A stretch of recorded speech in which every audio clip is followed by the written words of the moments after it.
So away Tumblers, and welcome to an experiment. I'm going to try and play Hades, the latest action game from Supergiant. This really is an experiment. I've never tried any form of streaming before, and it turns out it's really hard to talk and play at the same time.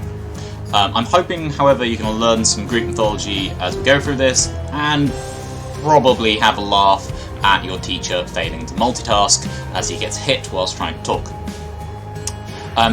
Hades was actually my Christmas present, and as you can see I've been playing it a fair bit over the last few days. Haven't quite managed to take down what at least appears to be the final boss, but I have played enough to show you a little bit of it and hopefully not die in the first couple of rooms. The too long didn't watch version of this video is go get the game. It is excellent. It's got gorgeous visuals, really striking art style, it's got a great soundtrack, and it's got some very polished gameplay. Even better, from my point of view, it is amazingly accurate to Greek mythology.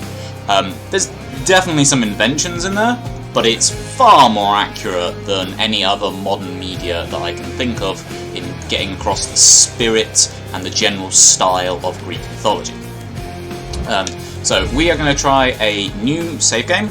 I'm going to try and avoid to give away any major spoilers, but I will be discussing some of the things that get unlocked, so if you really don't want to know, Hades, keep out. Whose very name inspires fear and penitence, reminding us of the inevitable Okay, fate so we all what share. is Hades, the game? However, Well, it is a hack-and-slash randomised roguelike. The latest game, as I say, from Supergiant, who've done some other really interesting games. They're generally good quality stuff. What does hack-and-slash randomised roguelike actually mean? Well, the hack-and-slash bit is, this is our character here. You can see the isometric viewpoint. He can sort of dash all over the place, or he can swing his sword. He has a bigger sort of AoE attack there, and he even has a sort of cast, which you have to then pick up again. Range attack. And that's pretty much all the buttons, at least for now. And you sort of hack things, and you can destroy pots. Very nice. You go room to room, and sort of each room at a time. As you can see, we have some enemies here. If he tries, I can dash through him, and then attack him from behind, and sort of quite easily murder the guy. Nice and happy. More people turn up. If you smash them into walls, they take extra damage. You can dodge their attacks. Get hit by them embarrassingly on like the second enemy. Great start. There are different types of enemies. As we can see, the enemies are a bit sort of, they're not really in Greek mythology as stuff. But later on, you can unlock a codex, which sort of gives you information on the people that you talk to and the enemies that you fight, and it explains kind of what's going on. There she is. Right. As for the randomising part of the game, well, this is where that kind of starts when we pick up this It's got to be orb. her. Then here goes nothing. Hail, noble cousin. So, Goddess Athena. Goddess Athena has rocked up, and she's going to give us some upgrades. Now, they're not actually randomised, because this is the first upgrade in the game. You're always going to get these three choices. But normally, it's very random as to what upgrades you're going to get, but each god has different types of upgrades. You just don't know which god is going to come up at any given stage. All of these upgrades are actually quite good. We're actually going to take the dash one here, as I find that quite useful. The upgrades, which the game calls boons, are really strong, and you can get to incredibly overpowered combos.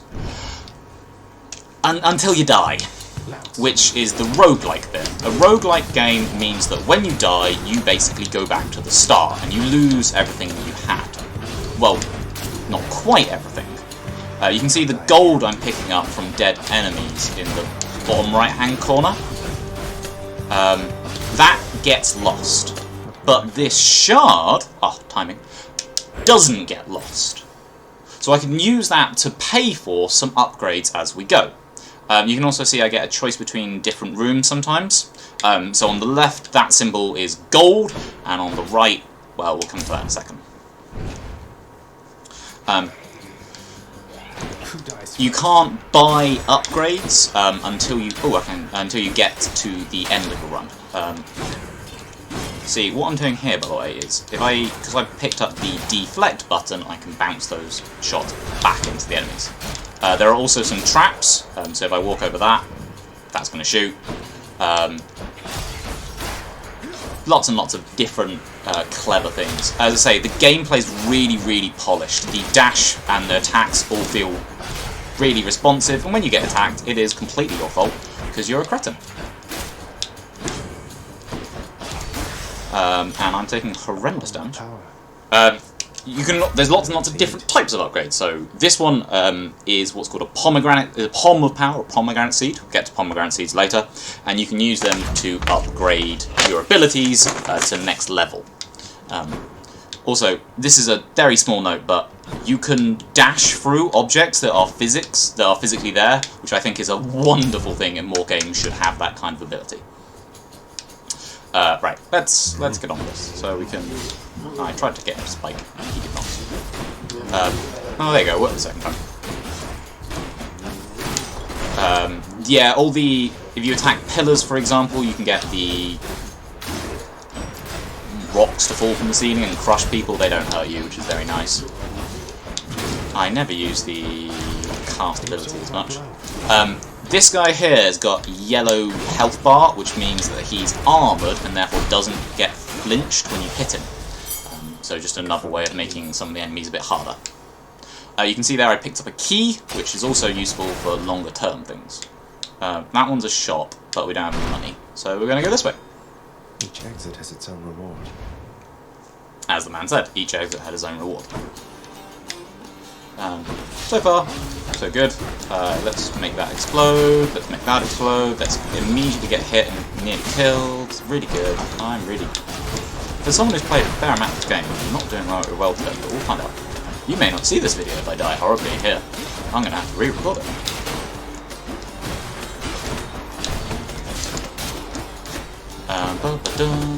Too used to certain abilities. Here you go. So, Centaur Heart there increases our max life. One of the bits about roguelikes is that, in this particular one at least, is that you can't really heal much. Can't heal myself, but I can fight.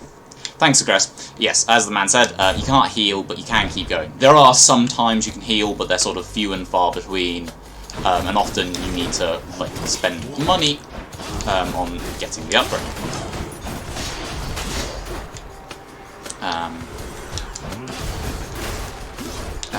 One of the other nice tricks that the game kind of does is, as we get further into this, he's going to announce more and more sort of what type of enemies you're fighting and that kind of stuff, so you can have an idea, even if you don't want to read the codex that you unlock, as to what you're doing.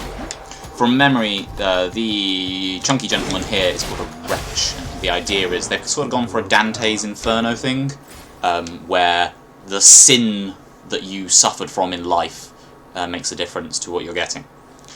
Now we've got an interesting problem. So on the left we can go get another upgrade from the goddess Athena, that's her shield that we had previously.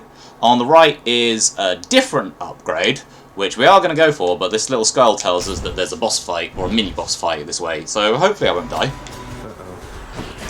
I tend to play this game quite aggressively, and always try and take as many upgrades as possible. As you can see, these guys both have the shielded health bar, which means they are not noticing when I hit them, which is problems for me. And also I miss really badly. Ah ha ha ha ha! Well, this is not going well. Sometimes I'm deflecting those bombs so they're not hurting me. Ooh, just about got that one. One of the reasons I really like this game is, as you're going to see later, the sword isn't the only weapon that we're going to get access to. There are lots of others. That's what you get. Okay, whew, just about. One heavenly archer I know of. Well, several really. Anyway, in the name of Hades. I heard about you. Look, I'm not like all the others on Olympus. So yeah, you get upgrades from different gods and goddesses. Also note here, I really like the way that they've depicted Artemis in this. She looks like a proper hunter, and there's the bits on her headdress which are sort of reminiscent of the moon, because Artemis was also the goddess of the moon. As I say, they put a lot of effort in. So we could take, I know what I'm going to take by the way, but we could take extra damage with chance to deal crit, which is nice. Your casters that's not great. Pressure points, however, is really nice. Also notice the different colours. The epic ones are less common and harder to get hold of than the blue ones. So often, if you don't know what to go for the better colour.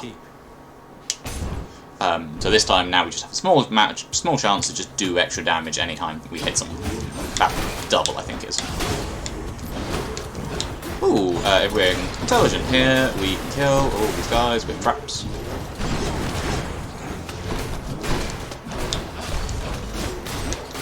Oh, nearly mucked that up. I need to not die here because I don't have a lot of health. I do intend to die at some stage, as I want to show off some of the upgrades. But actually, we could die now, but let's try and get a little bit further. So all the different things you can collect are useful for different types of upgrades, because there's loads. There's also, later on, when you get into the game a bit further, you can unlock different aspects of weapons, so they do different things, and all kinds of fancy stuff. It's a lot of replayability. I should also probably do more mythology rather than just selling this game to us instead. But at the moment, I'm kind of concentrating to not die. Ow, ow, well, there you go. So yeah, there you go, ran out of health, died. Now hopefully, as it turns out, dying isn't permanent if you're a god, as you can see. Okay, so we're going to pause a little bit here. Again, the visuals here are just amazing. One of the things about Hades, hence in the name, is that he is... I'm going to get to you in a second. Hades is the god of the underworld. Boy. I told you nobody gets out of here, whether alive as the god of the underworld, he's also the god of wealth, usually, or at least very close to it. And you can sort of see that in not only the gems and the jewels around him, but all the lovely decoration of just the place that we're in, his palace. Greetings, Father. My ransacking was a And as the hint is here, Zagreus is Hades' son. Be on your way indeed. And as it turns out, what he wants to do is get out of Hades, and his dad doesn't want to let him go. There's a few other people we're going to talk to here. I'm going to get more into the story about Zagreus in a second, but let's start with Welcome Hypnos. to the house of Hades, where... Wait, I know you. Guess that means you died out there, huh? Well, don't be sad, though. Pretty much everybody dies. Now, as it said there, Hypnos is sleep incarnate. He is the personification of sleep. And I love the fact that the game did this. There's another one we're going to talk to over You here. have come home. Do not despair, child. Such setbacks are inevitable and may be overcome with effort. Nyx and with is the time. incarnation, the personification of night. She is literally the night.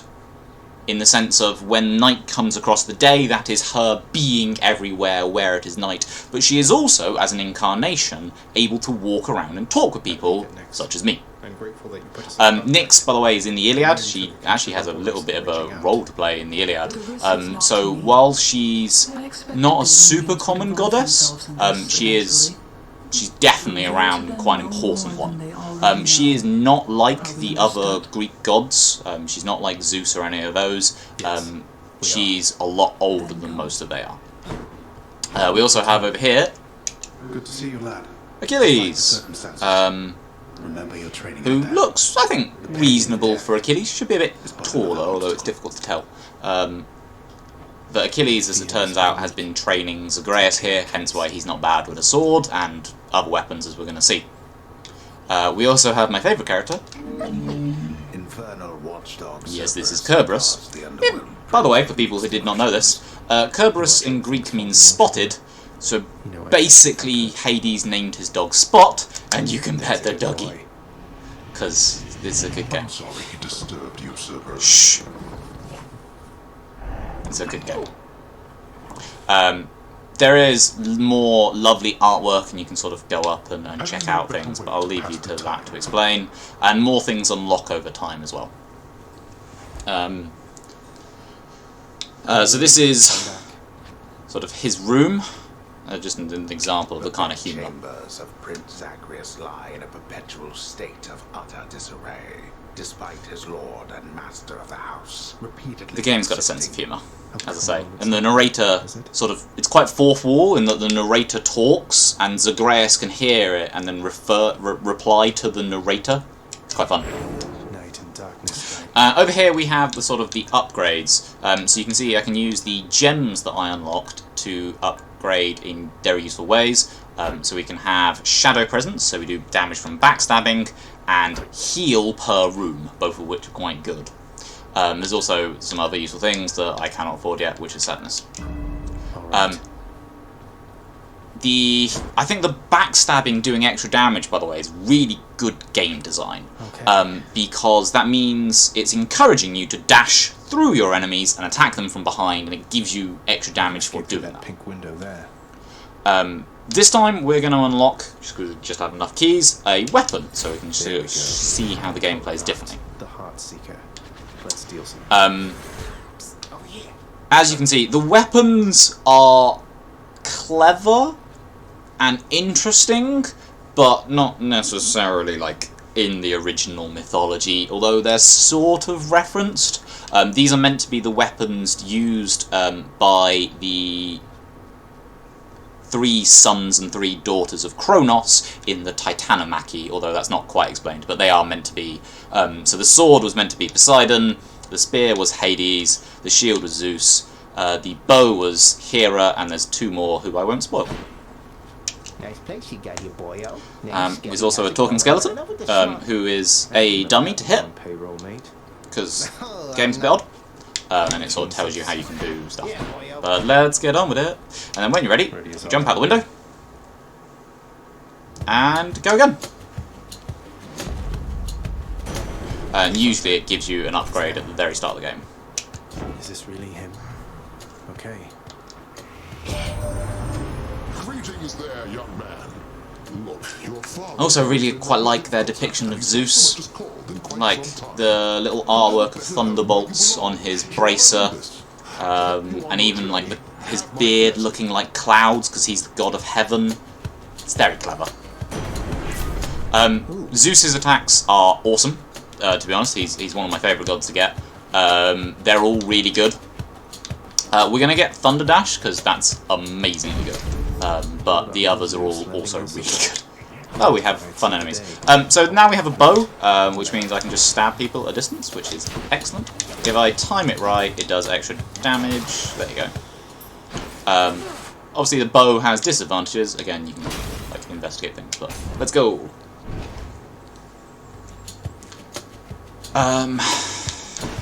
We have the slothful demons over here.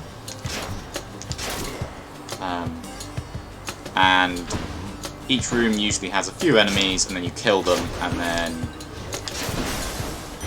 Oh, Right there. I was going to say more spawn, but sometimes they don't.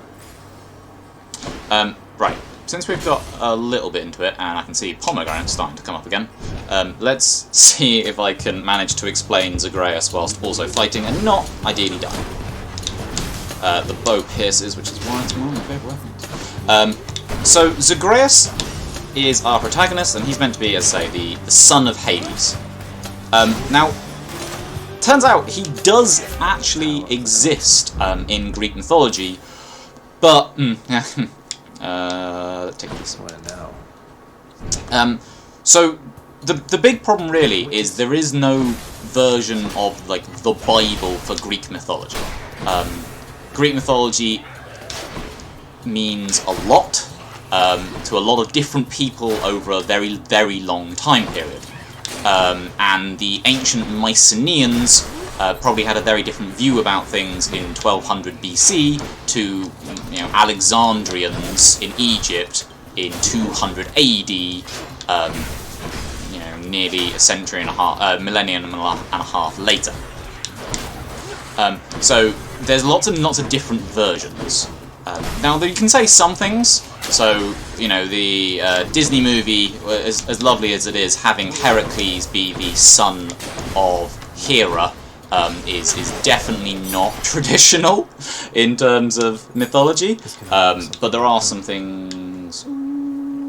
Let's go to Ares. There are some things which are debatable, certainly. and Zagreus is on that list. There's not a lot about him. There's one of the first things we also need to talk about as well, before we can start to talk about Zagreus, is one of the weirdest aspects of Greek mythology, which is that, well, as you'd imagine, not everyone is the same all the time. So there is a very old version of some of the myths where Zeus and Hades are the same person. Kind of makes sense, I suppose, in the idea that Zeus is king of the heavens, so also ends up as king of the underworld. The cries of battle. This one's bound to show up, I guess. What's Ares going to give us here? Got quite the fighting spirit in you there, I have to say. Most intriguing, and yet no surprise for someone. Blah blah blah. Words and things. I got the one I wanted. These are Ares does sort of damagey kind of things. This is quite nice because it synergizes quite well with blood. This is my fight. And traps also turn off when you finish the fight, which is really useful.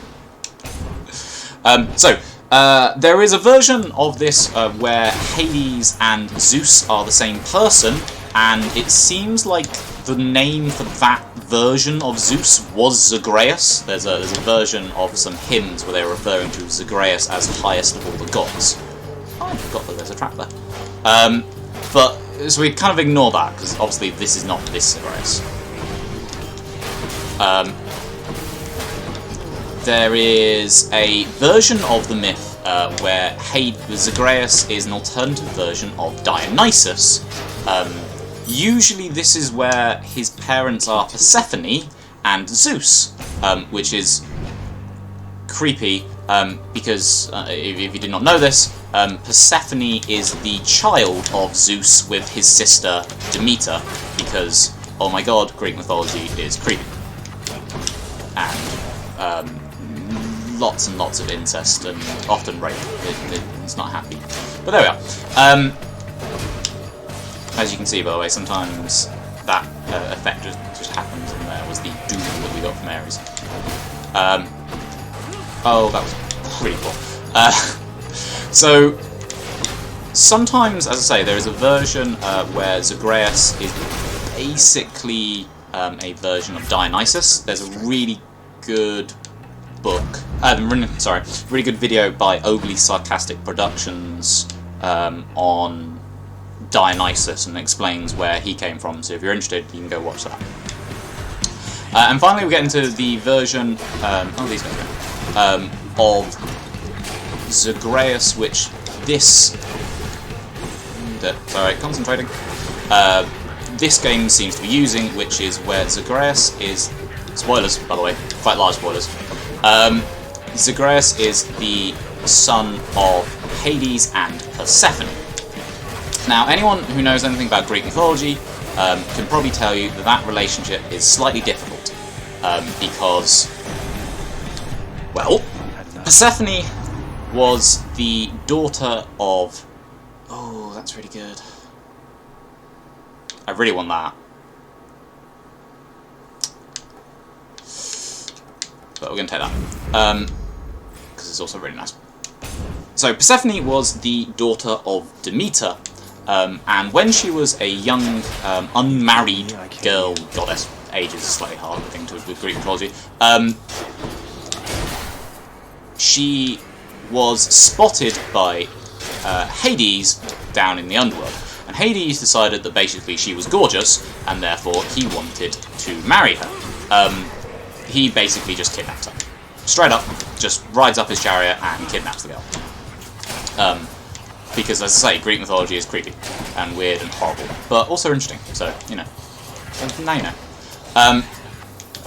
Demeter, who is the goddess of the harvest and growing crops and all that kind of stuff, is not best pleased that her daughter has been abducted, and originally she doesn't even know why. And she basically just goes into a mad rampage across the world. Oh, I hate things. Numbskulls, they're called, which I always thought was quite fun. She goes into a rampage across the world and refuses to let anything grow, and basically just sets the world into an eternal winter.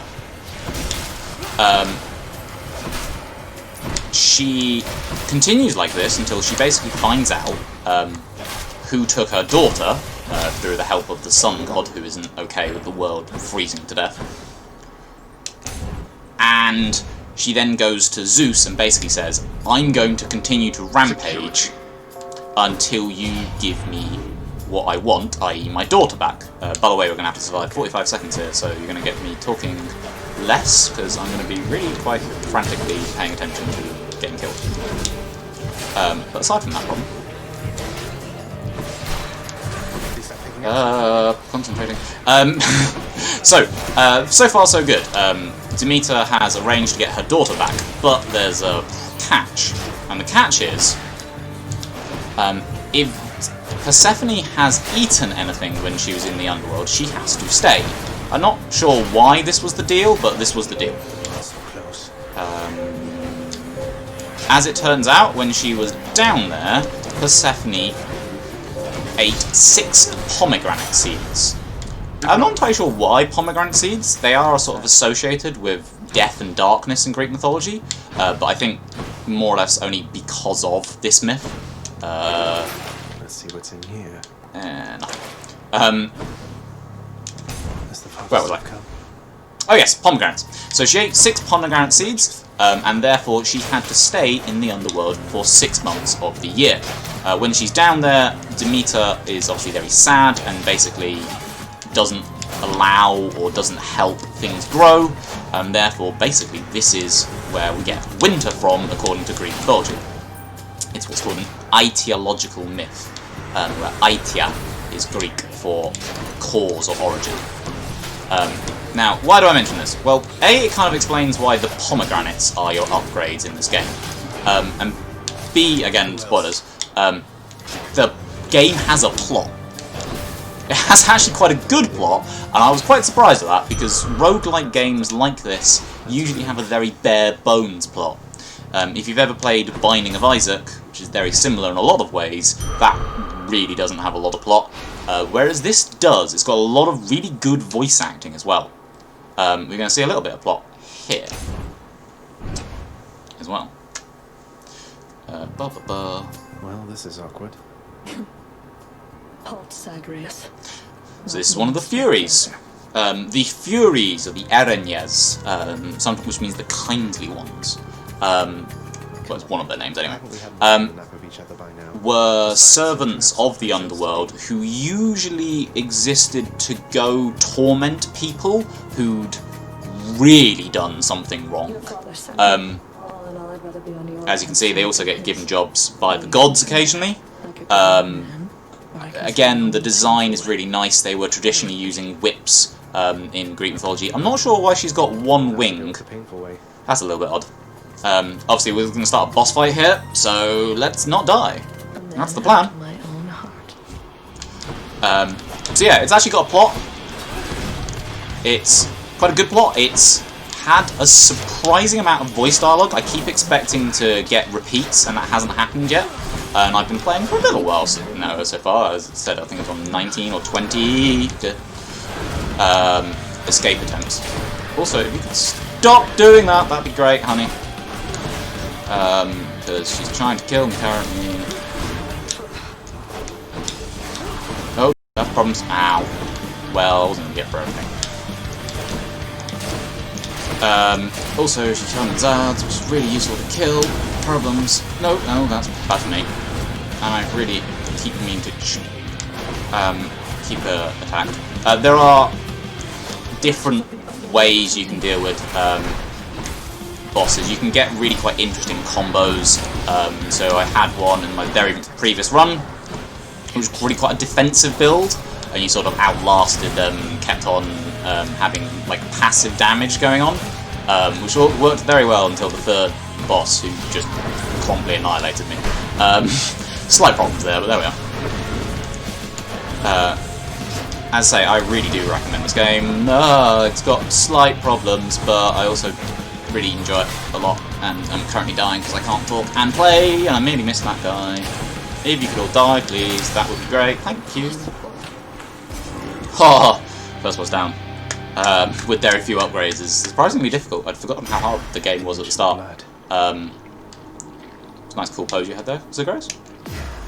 Achilles might know what to do with this. Yes. That Titan blood, I'm going to give you a hint, which is don't spend that. At some stage you can start using it to unlock variants of your weapons, which is quite interesting, and can really change up the way they play. So we've been down there in Tartarus, which is actually one of my slight complaints about the game. Tartarus, generally speaking, is meant to be very small. It was where the Titans were imprisoned, and the very, very worst humans, like Sisyphus and Tantalus, people who'd done awful, awful things. Slightly debatable, actually, with Sisyphus, but is there anything good? I'm going to call this video in a little while, so I'm not going to bother to upgrade. Let's just do stupid damage. You can even sell your upgrades, we don't actually have them ready, so that's a bad idea. Let's go up. And as you can see, there are multiple levels. Now, Tartarus is meant to be for a very small percentage of people, and most people are meant to be in the asphodel fields. Now, the game claims this is asphodel. Now, I'm pretty sure there's a plot related here, because, as it says there, the once verdant, i.e. green, ver being Latin for spring, as it says there, the asphodel fields were meant to be where most people lived in the afterlife, and they were normally just sort of green and boring. You were just bored when you were dead. Fine. It has instead been kind of flamed. By the way, the mention there of the river, the name of which even I'm not going to try and pronounce, is authentic. There were 5 rivers in the underworld, each of which did something. Yeah, I'm not going to try and pronounce it. Was indeed a burning river. Also, notice, fun trick, if you time it right, you can stand on burningness and not die. The game is aware of how pretty it is, and is aware that this is not how it's meant to be. As I say, they make exceptions, but it's clever. And they sort of split up the mythology really nicely. They have lots and lots and lots of characters from Greek myth, and they are explained in an intelligent way. I'll show you a little couple of the enemies down here, and then I will call this video, because I think it's been ongoing for a while, and I really hope it's actually recorded, and I haven't just been speaking to myself for a while. As you can see, the enemies, broadly speaking, get slightly harder, although it doesn't actually look like it in this map, because I'm just such a boss at killing these guys. He lied vigorously. There are different types of enemies that spawn for each area, but as you can see, so some of them are a bit annoying. Instantly, this is one of my only complaints, is that some of them, like those, all look very similar, and I never know quite what they're going to shoot until they actually shoot at me.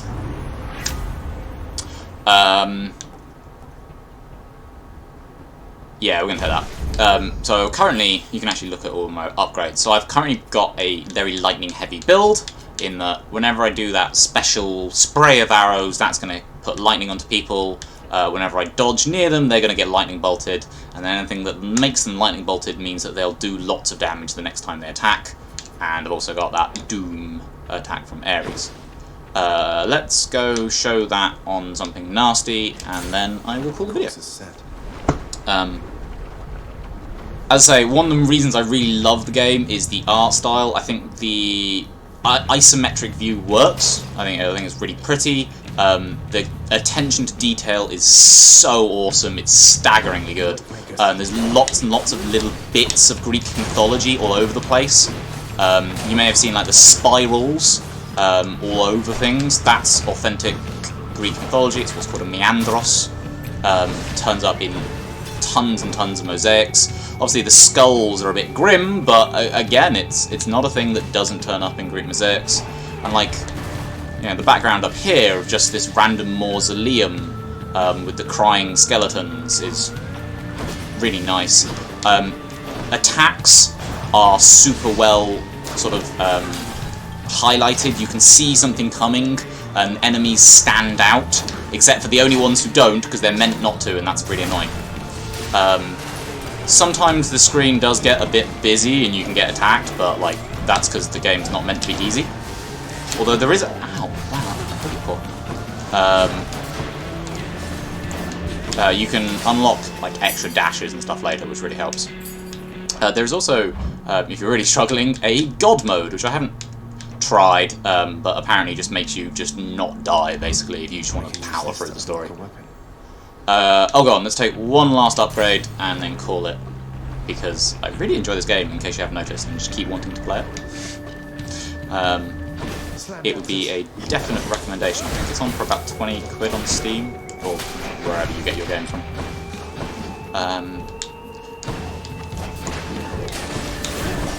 Although don't think you're going to get out of homework by playing games, it's not going to happen.